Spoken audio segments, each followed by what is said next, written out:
হাদিস বর্ণনায় অনন্য ছিলেন যে নারী সাহাবী। আয়েশা বিনতে তালহা তাইমিয়া রাদিয়াল্লাহু আনহু ছিলেন একজন বিখ্যাত নারী সাহাবী।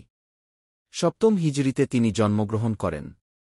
বংশসূত্রে তিনি আবু বকর রাদিয়াল্লাহু আনহু এর মেয়ে উম্মে কুলসুম রাদিয়াল্লাহু আনহু এর কন্যা।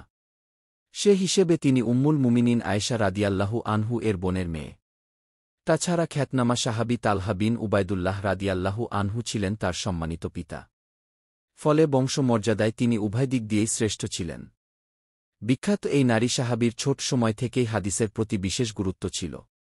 তিনি তার খালা হজরত আয়েশা রাদিয়াল্লাহু আনহু থেকে হাদিস বর্ণনা করেন।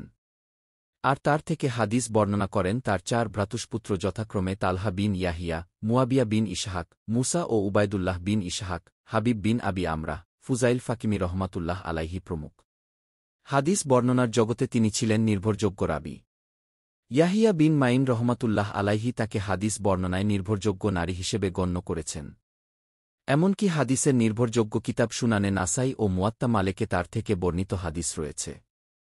তাছাড়া তিনি ছিলেন রূপেগুণে অনন্য খ্যাতির অধিকারী। প্রথমে তার বিবাহ হয় মামাতো ভাই আবদুল্লাহ বিন আব্দুর রহমান বিন আবু বকর সিদ্দিক রাদিয়াল্লাহু আনহু এর সঙ্গে। পরবর্তী সময়ে ইরাকের শাসনকর্তা মুসাব বিন জুবায়েরের সঙ্গে বিবাহবন্ধনে আবদ্ধ হন।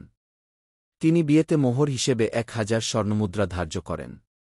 মুসাব বিন জুবায়ের নিহত হলে তার বিয়ে হয় আবদুল্লাহ বিন উবায়দুল্লাহ তাইমির সঙ্গে। তিনিও স্ত্রীকে বিয়েতে হাজার হাজার দিরহাম মোহরানা হিসেবে প্রদান করেন। সম্মানিত ও প্রভাবশালী এই নারী সাহাবী ছিলেন সর্বমহলে সমাদিত। খলিফা আব্দুল মালিক বিন মারওয়ান এবং পরবর্তী খলিফা তার পুত্র হিশাম তাকে খুব সম্মান করতেন। একবার আয়েশা বিনতে তালহা খলিফা আব্দুল মালিকের নিকট প্রতিনিধি হিসেবে এলেন। সে সময় তিনি হজ করতে চাচ্ছিলেন। তখন খলিফা রাজকীয় ব্যবস্থাপনায় তার সঙ্গে থাকা লোকদের বাহনস্বরূপ ৬০টি খচ্চর উপহার দিয়েছিলেন। আরেকবারের ঘটনা, তিনি খলিফা হিশাম বিন আব্দুল মালিকের নিকট এলেন। খলিফা তার প্রতি সম্মান দেখালেন এবং নানা উপঢৌকনে ভূষিত করলেন। অনন্য ব্যক্তিত্বের অধিকারী এই নারী ১১০ হিজরিতে মদিনায় ইন্তেকাল করেন। তারিখে দিমাশক ৬৯২৪৯ সিয়ারু আলামিন নুবালা ৫৭৪। আল্লাহ সবাইকে দিন বোঝার তাওফিক দিন। আমিন। দিন প্রচারের উদ্দেশ্যে ভিডিওটি শেয়ার করুন, পেজটি ফলো ও লাইক দিন এবং চ্যানেলটি সাবস্ক্রাইব করুন ও লাইক দিন। জাজাকাল্লাহ খৈরান।